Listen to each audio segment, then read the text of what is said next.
जय हिंद दोस्तों, मैं विक्रम। स्वागत है आप सभी का आपके अपने YouTube चैनल सरल गणित पे। तो दोस्तों, लास्ट वीडियो में हमने कंप्लीट किया था एक कंसेप्ट, मैंने आपको बताया था प्रथम अवकलज और द्वितीय अवकलज परीक्षण के द्वारा स्थानीय निम्नतम और उच्चतम मान ज्ञात करने का तरीका।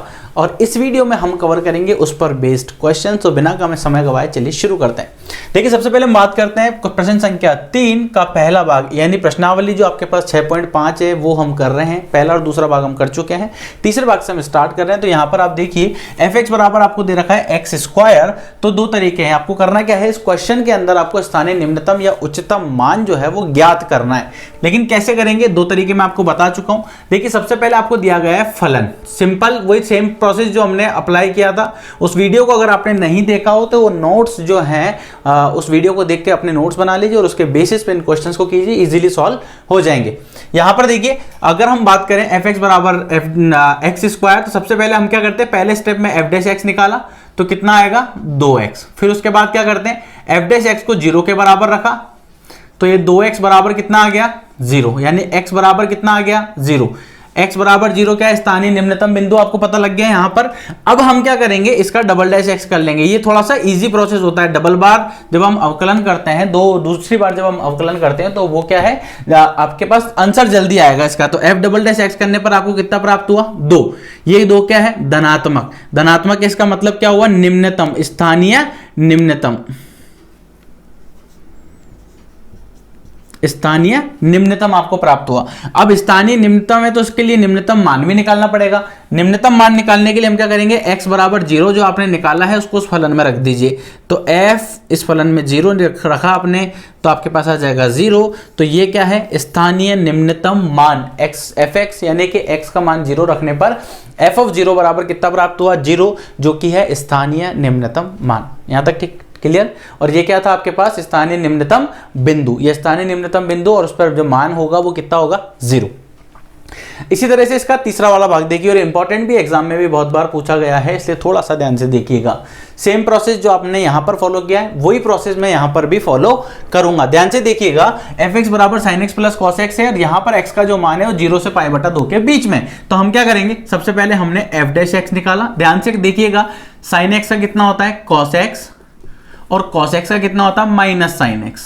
ठीक है जी। फिर क्या किया, f' की जगह हमने 0 रखा तो ये कितना आ जाएगा, cos x minus sin x बराबर 0। तो cos x बराबर sin x आ गया। अगर मैं इसको 1 से गुणा कर दूं तो कोई फर्क पड़ेगा क्या, नहीं पड़ेगा। तो हम इसको दो तरह से लिख सकते हैं। अगर आप चाहो तो इसको tan के टर्म्स में लिख लो, अगर आप चाहो तो इसको cot के टर्म्स में लिख लो। मान लीजिए अगर मैं यहाँ पर 1 से गुणा करता हूँ या यहाँ पर 1 से गुणा करता हूँ तो कोई फर्क नहीं पड़ेगा।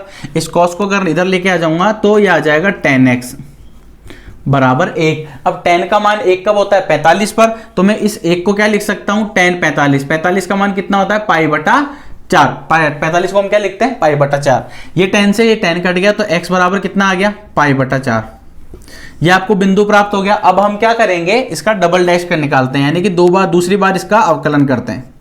दूसरी बार अवकलन करेंगे तो इसका एक बार किया था तो ये आ गया, दूसरी बार करेंगे तो cos x का तो हो गया माइनस का sin x, minus sin x का हो गया cos x।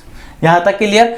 अब देखो यहां पर आपके पास x आया है तो हम क्या करेंगे, जो x बराबर π/4 है वो हम यहां पर रख देंगे। तो ये f'(π/4) तो माइनस का sin π/4 माइनस का cos π/4। π/4 कितना होता है 45। 45 का मान कितना है, sin 45 का मान 1/√2। तो माइनस का 1/√2 माइनस का 1/√2, ये मान बन जाएगा माइनस का 2/√2। और इसको मैं क्या लिख सकता हूं, इसको मैं लिख सकता हूं माइनस का 2/√2 है ना, तो माइनस इस 2 को लिख देते हैं अपन √2 इंटू √2 और बटा में क्या है √2। √2 से √2 कट जाएगा तो कितना आ जाएगा, माइनस का √2। और ये क्या है, नेगेटिव है और नेगेटिव निकलता है, इसका मतलब क्या हुआ, उच्चतम है, उच्चतम।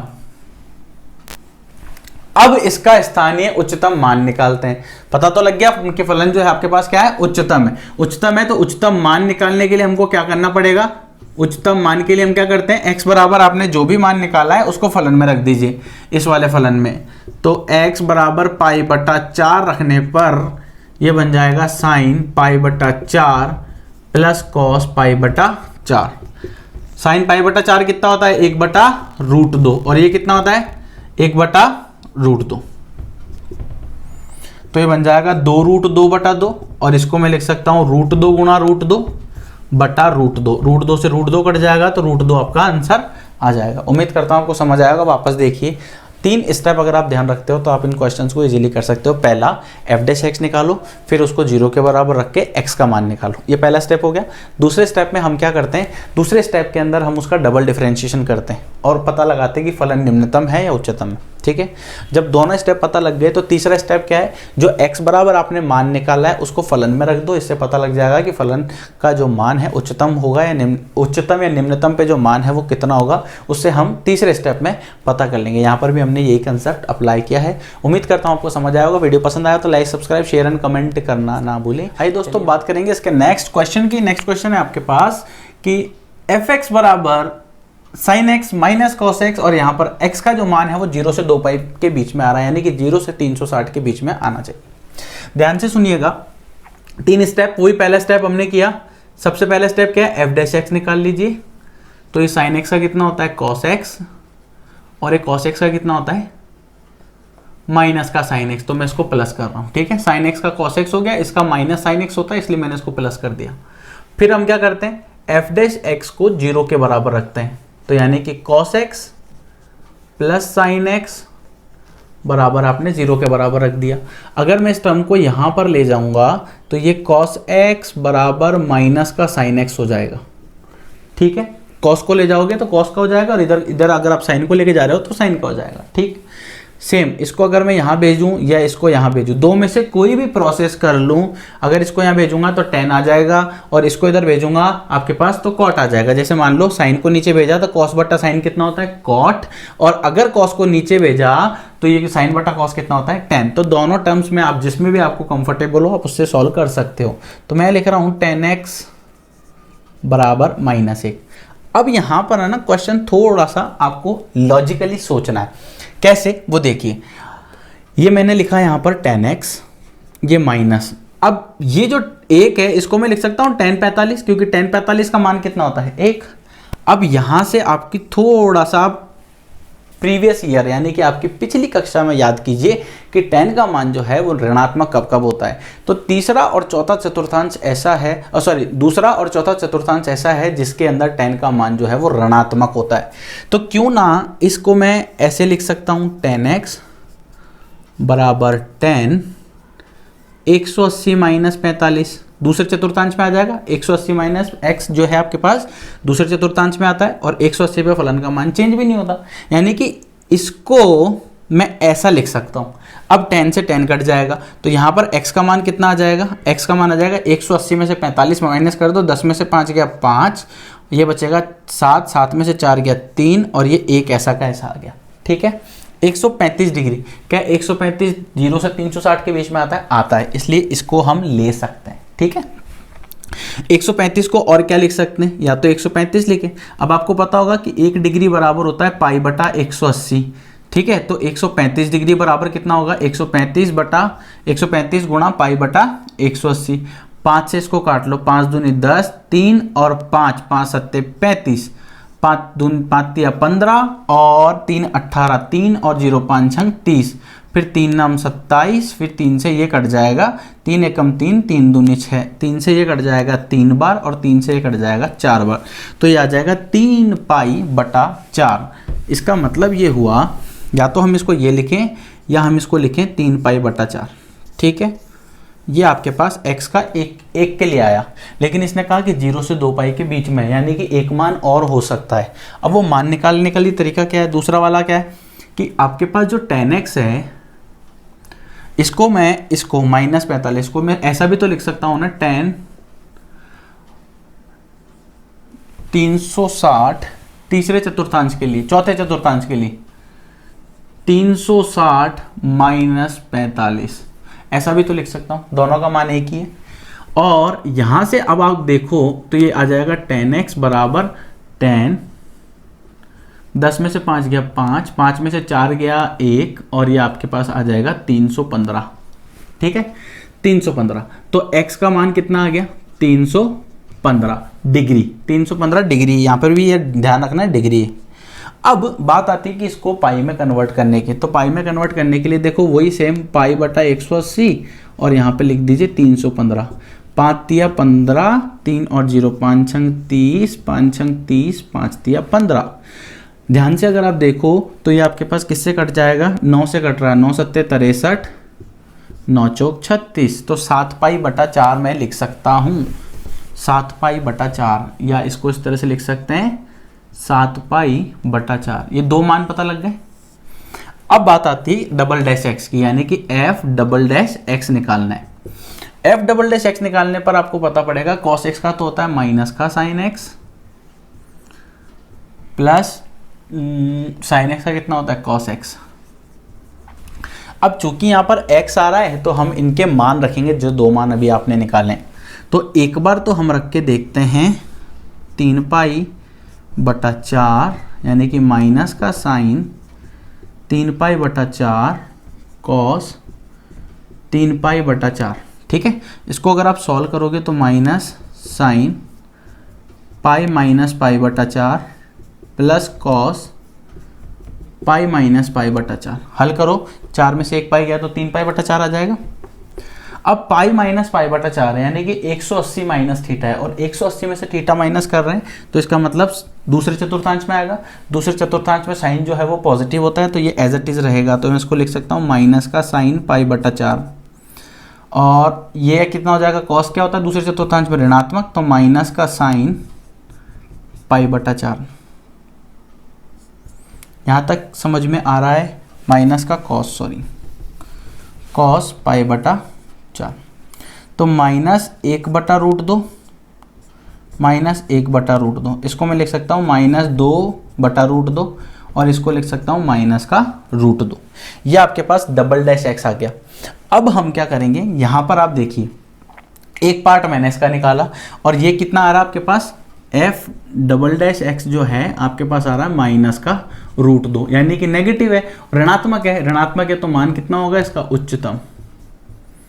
उच्चतम, तो उच्चतम मान भी तो निकालना पड़ेगा। तो उच्चतम मान के लिए हम क्या करेंगे, उच्चतम मान, उसके लिए हम क्या करेंगे, जो एफ डैश है ना आपका, एफ, इसकी जगह एक्स की जगह क्या लिख देंगे, जो एक्स का मान निकला। एक्स का मान कितना निकला, 135 के लिए निकाला है हमने, यानी कि 3 पाई बटा 4 के लिए निकाला है। तो 3 पाई बटा 4 रख दीजिए, तो साइन 3 पाई बटा 4 माइनस कॉस 3 पाई बटा 4, और इसको क्या लिख सकता हूँ, साइन पाई माइनस पाई बटा 4। क्योंकि आप डायरेक्ट तो मान अगर आपको पता है तब तो ठीक है, नहीं पता तो फिर आपको ऐसे लिखना पड़ेगा।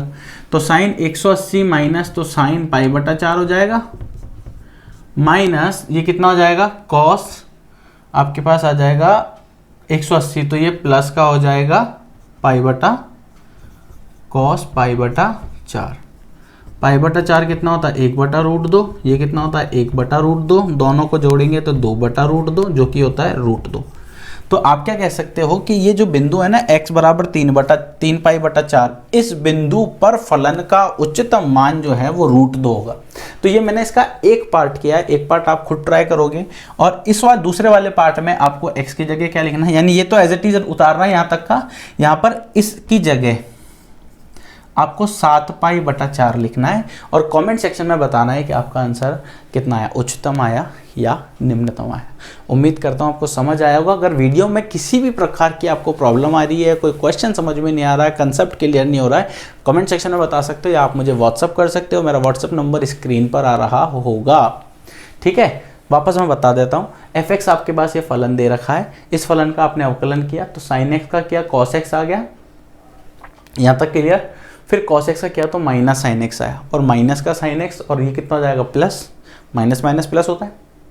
एफ डैश एक्स को फिर हम क्या करते हैं, 0 के बराबर रखते हैं, तो इस फलन को 0 के बराबर रखा गया।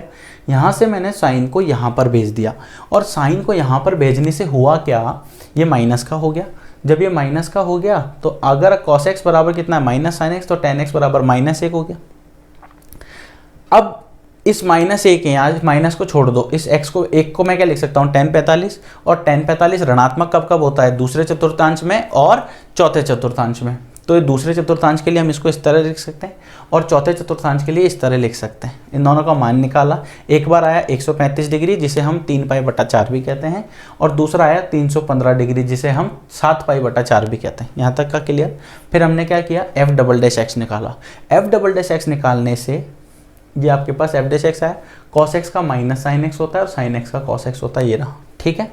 फिर हमने क्या करा, x की जगह 3π/4, क्योंकि पहले वाले भाग की बात कर रहे हैं, तो 3π/4 रख के देखा और इसको हल किया। हल करने पर आया -√2। -√2 जो है वो ऋणात्मक है, इसका मतलब उच्चतम होगा, और उच्चतम के लिए उच्चतम मान निकालना पड़ेगा। उच्चतम मान के लिए हमने जो x बराबर 3π/4 आया था ना, उसको किस में रखा, फलन में, और फलन में रखने पर उसका उच्चतम मान कितना प्राप्त हुआ, √2। यहाँ तक क्लियर हो गया होगा। अब आप 7π/4 जो है वो इसमें फलन में रखोगे, इसकी जगह 7π/4 रखोगे और उससे सॉल्व करके मुझे कमेंट सेक्शन में बताओगे कि आपका आंसर क्या आया, ठीक है। तो दोस्तों नेक्स्ट क्वेश्चन है छठा पार्ट जो है इसका, gx बराबर x/2 प्लस 2/x। यहाँ पर x का जो मान है वो 0 से बड़ा है, तो बड़ा ही ध्यान से करिएगा इस क्वेश्चन को। सबसे पहले हमने g' निकाला, तो ये हो जाएगा 1/2 और x का करेंगे तो कितना आ जाएगा 1, प्लस इसका अवकलन किया 2 और 1/x का करेंगे तो -1/x²। अगर आपको नहीं आता तो एक बार मैं आपको बता रहा हूँ, ध्यान से देखिए, d/dx मैंने यहाँ पर लिखा 1/x, तो यहाँ पर इसका अवकलन कैसे होता है, d/dx, और इसको मैं लिख सकता हूँ x की घात -1, तो ये बन जाएगा -1 x की घात -1, तो -1 x की घात -2, इसको मैं लिख सकता हूँ -1/x²। इस तरह से इसका अवकलन ये आया। यहाँ तक का क्लियर। नेक्स्ट अगर हम बात करें इसके आगे की, तो आप देख सकते हो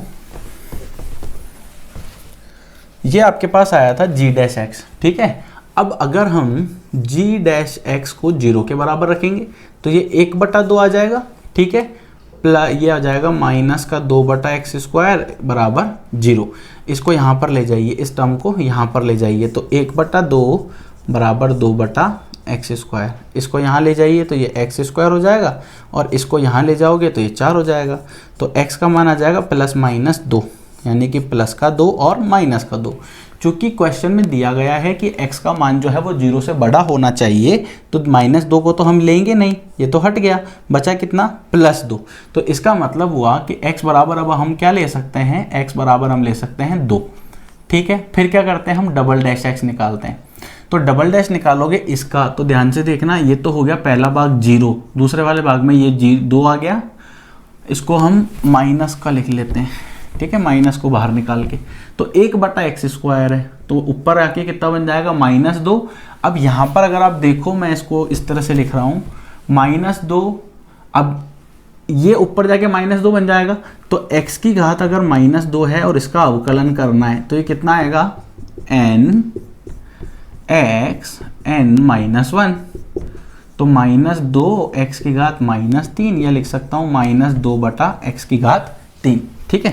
तो यहाँ पर आप देख सकते हो, तो मैं इसको डायरेक्ट लिख दूँ यहाँ पर -2x की घात -3, तो ये बन जाएगा f"x बराबर +- 2/x की घात 3। अब x बराबर कितना है, 2, तो ये 2 लिख दीजिए, 2/2 की घात 3, ये आ जाएगा 1/4। 1/4 क्या है, पॉजिटिव है, पॉजिटिव है इसका मतलब 0 से, सिंपल सा, धनात्मक है तो इसको आप क्या लिखोगे, निम्नतम। सोचने की ज़रूरत नहीं, बस ये पता होना चाहिए कि पॉजिटिव है तो ये कितना हो जाएगा, निम्नतम, और अगर नेगेटिव है तो ये कितना हो जाएगा, उच्चतम। अब इसका मान निकालते हैं, अगर निम्नतम है तो निम्नतम का मान निकालते हैं। तो मान निकालने के लिए हमको क्या करना है, मान निकालने के लिए हमको सिंपल कंसेप्ट अप्लाई करना है। जो x बराबर 2 आया उसे फलन में रख दो, तो ये g2 बराबर 2/2 प्लस 2/2, तो 2 से 2 कट जाएगा 1, 2 से 2 कट जाएगा 1, 1 + 1 कितना आया, 2। इसका मतलब क्या है, फलन का जो है वो निम्नतम है और इसका मान जो है वो कितना है आपके पास, 2। उम्मीद करता हूँ आपको समझ आया होगा। वीडियो पसंद आ रहा हो तो लाइक, सब्सक्राइब, शेयर और कमेंट करना ना भूलें। तो दोस्तों इस वीडियो में फिलहाल इतना ही। नेक्स्ट वीडियो के अंदर हम इसके आगे के पार्ट कवर करेंगे, क्योंकि ये प्रश्नावली बहुत लंबी है, बहुत सारे क्वेश्चन है, तो आपको छोटे छोटे पैकेज के अंदर इसको कंप्लीट करना है। जो एक जैसे क्वेश्चन है उनको आप स्किप भी कर सकते हो, एक क्वेश्चन पे अच्छी प्रैक्टिस कर लीजिएगा, और बाकी का उससे मिलता जुलता कोई क्वेश्चन है तो आप उसको स्किप कर सकते हो। ये वो क्वेश्चन थे तीसरे वाले पार्ट में जो सबसे ज़्यादा इंपॉर्टेंट है, मैक्सिमम टाइम पूछे गए हैं। उम्मीद करता हूँ आपको पसंद आया होगा। वीडियो पसंद आ रहा हो तो लाइक, सब्सक्राइब, शेयर और कमेंट करना ना भूलिए। अगली वीडियो में आपसे फिर मुलाकात होगी इसके आगे के क्वेश्चन के साथ। इजाज़त दीजिएगा। जय हिंद।